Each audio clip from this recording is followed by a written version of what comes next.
What's up guys, this is just a super quick one. I'm just replacing the crappy, not fit for purpose bracket that comes on the DR8 as standard. I've chose to go with the FTX upgrade.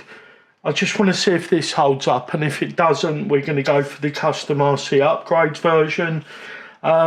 When I took this off and straightened it before it finally gave way, I over tightened, yeah, we all do it, I over tightened this bottom bolt, just stripped the thread straight out of it. So this is just a quick tip.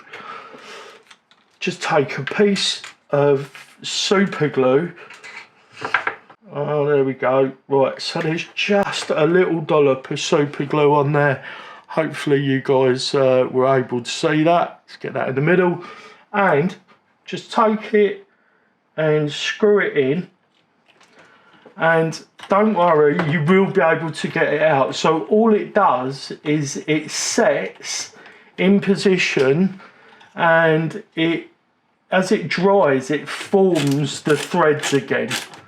I guess you could use, I'm not going to over tighten it, I guess you could use Loctite thread locker, but I've never used that, so I can't tell you it does. But get you some super glue, and if you're any kind of a modeler, you should have some of this in your kit.